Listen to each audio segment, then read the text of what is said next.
Hey there, Ride the Car Guy here, and today we are swapping out the diff in the 8-ball, our 2006 Nissan Xterra. Now the 8-ball is a non-Pro 4X edition Xterra that we swapped a V8 into earlier this year. And because it's not a Pro 4X edition, it has the C200 rear diff in it. Now if you don't know, a C200 is an open diff, which means basically all the power goes to the tire with the least amount of traction. Not great if you're trying to rock climb, for instance, or even if you're doing light trail riding or in the snow. It's just not a great design. Definitely okay for road use, but not if you want to do much more than that.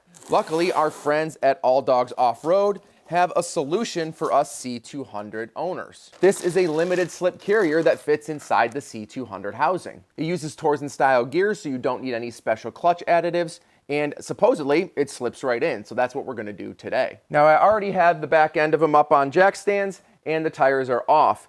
All we have to do is effectively take everything off that we need to on the side so we can slide the axles out and then pull off the cover, pull out the carrier and put the new one in and then slap it all together. Sounds easy, right? I'm actually gonna start by draining the fluid and then opening up the diff cover and also cracking the fill hole. I don't wanna put a bunch of pressure on it when I have fresh RTV on it once we reassemble, so I'm gonna make sure that it's cracked open and loose, and then we'll pull that cover off and we can take a look. For starters, we gotta lose our sway bar, right? At least get it swung out of the way. You can just take the 4 bolts off here to swing that up, or I suppose down, doesn't matter. And those are gonna be 14s, and I think these are probably the same size. We'll talk about that in a minute. And then once we get this out of the way, we could probably get away with just sort of, flexing our brake line a little bit. And then we're gonna take the support off for the emergency brake as well, let that kind of flop around, and then we should be able to access the cover.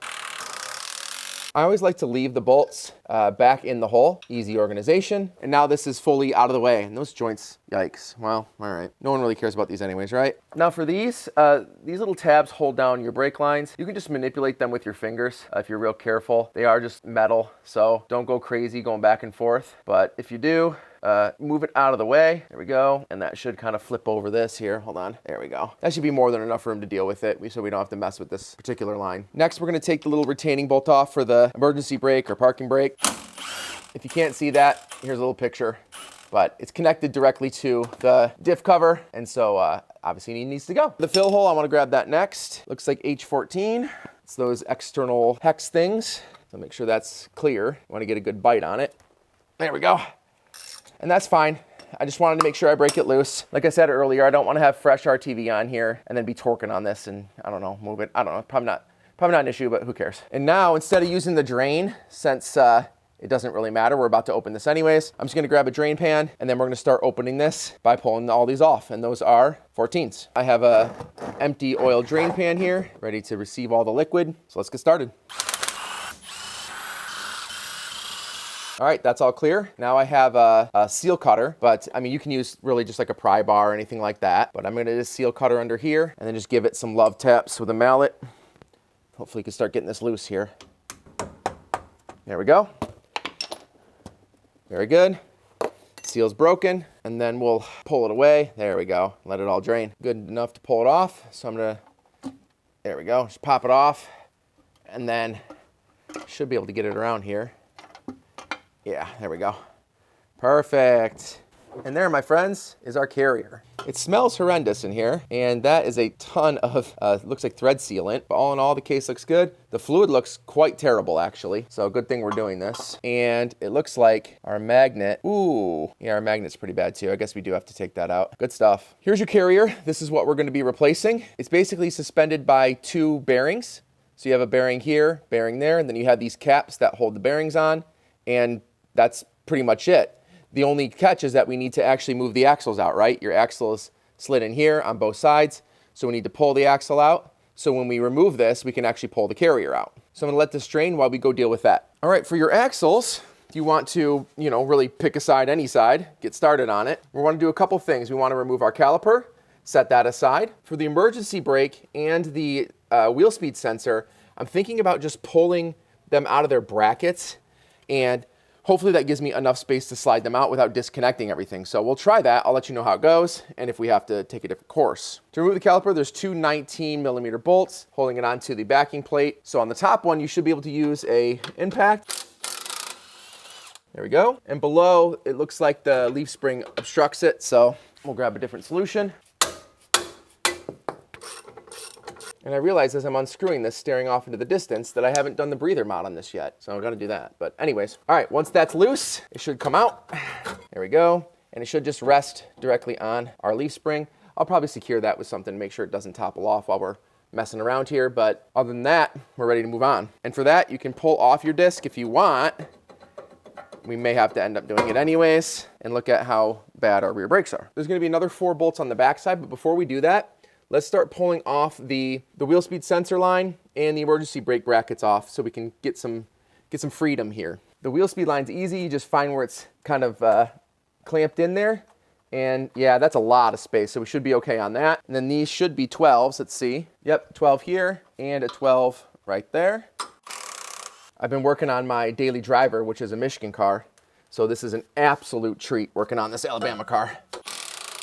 And yeah, it looks like we're gonna have more than enough. That's awesome. So I'm gonna grab this, put the bolts back in where they came from. Again, just keeping it organized. And now let's remove our rear bolts on the backing plate and see if we can get this axle out. So please excuse the harsh lighting, but we can see 2 of our 4 bolts here. This is the ones facing the rear of the vehicle on the passenger side. I have a feeling these are probably really in here, so I'm gonna grab a breaker. Can't even get a breaker on there. Super cool. There we go. I had to find something shallow.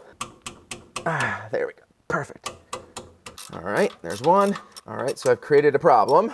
The nut is trapping the socket in place.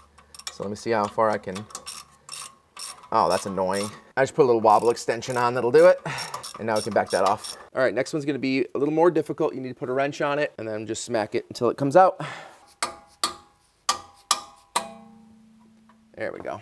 All right, well, I've never pulled an axle before. I know that they're generally done with slide hammers, but I have a 2-pound slide hammer, which will, I assume, do absolutely nothing at all. So I'm probably just gonna gently tap on the top and the bottom side. It may not be the brightest, and I'm not telling you to do it this way. I'm just letting you know the way that I'm doing it. So I'm gonna gently tap these and hope that it pops out. Let's see what happens. All right, well, that was very successful. A couple small taps, and that puppy slid right out. Awesome. Okay, so that's very good. And we have no tension on either cable. Oh, the wheel speed sensor is inside the axle housing, so didn't even have to remove that, just so you know. The axle's out. Obviously, I'm not pulling it all the way out for this reason here, but I'll probably do a little bit of cleaning and look at this O-ring, conditions of that stuff before reassembling it. Now just do the same on the other side. I don't know if you heard it, but when I was sliding this out, I heard a pop. That was basically the axle coming out of the carrier and then dropping and hitting the casing. So I know that it's out on this side.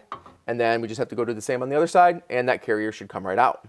I went ahead and completed the steps on the other side, the driver's side. Now we just have to remove these bearing caps, and then this whole assembly should pop out. These are 17s. Just gonna pull these out with an impact. Now you wanna make sure, oh God, there's that smell again. Oh. You want to make sure that you keep the caps on both sides. We'll talk about this later, but I am reusing my bearings. Don't judge me. So we want to make sure that the caps, and if the outer race slides off, you need to keep that on the same side as well. So rock this back and forth. There we go. That's out. Looking a little interesting there. So we're going to put that on the right side. I'll put both the bolts over there too. Oof. And then same for over here. Try to get this out. Yep. There we go. Hopefully it slides right out. Or it doesn't. Huh. All right. Let me go see if I'm missing something. Well, I made sure that the axles were out, and you know, they're pretty far out. And so I guess I'm just gonna, I know obviously it's mated with the pinion gear, which is fine, but I guess I'm just gonna try to pry it out. I have a little pry bar here. Obviously try to avoid these surfaces to see where it goes. Damn, this thing is like locked in here. Maybe I have to put it, I wonder if I have to put it in neutral. Let me try that. But before I do that, obviously I'm gonna make sure the front is chocked. I'm also gonna chock the rear of the front wheels and make sure that, this thing doesn't move. All right, I don't really know anything about this, but I figured maybe the pinion gear needs to be spinning as well, or needs to be free and able to rotate to get this out. Maybe that's what it is.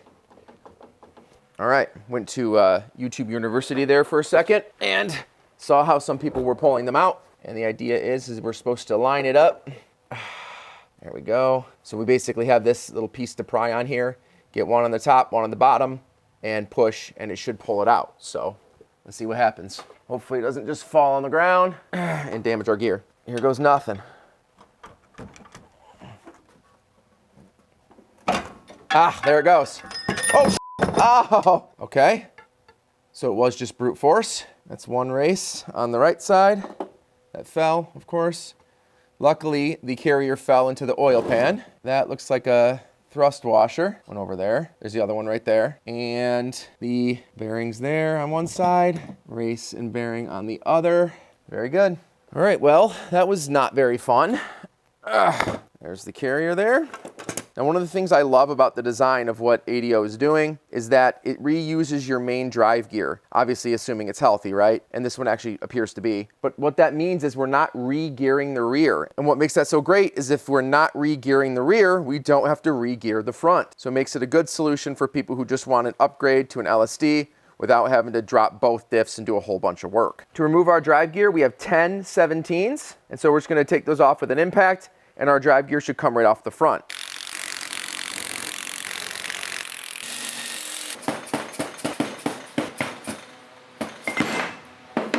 All right, I cannot, for the life of me, get this inner race off for this bearing. Maybe it's a sign. I shouldn't really be reusing bearings anyways, but I had so much difficulty sourcing these bearings that are actually going to work that weren't $120 a piece from Nissan, that I was willing to reuse these. So change of plans, we'll just turn this into a two-part video. Part one, of course, removing it. Part two, putting it back in. So I'm gonna go source these, get them delivered. I'll just pay the 100 and whatever dollars a piece from Nissan, get them delivered, and we'll be able to easily reinstall the new carrier. Off camera, I'm gonna clean the living hell out of the differential housing, make sure that's all done up, clean the surface, the mating surface for the cover, and because that we gotta do RTV on that and get that all ready, and then certainly clean that drain plug that was covered in metal. So subscribe if you haven't yet so you can follow along with this little project here. And of course, check out the rest of the channel. Tons of stuff on the Xterra Frontier / Pathfinder platform. That's it. Like this video if you liked it, and we'll see you hopefully in 1 week.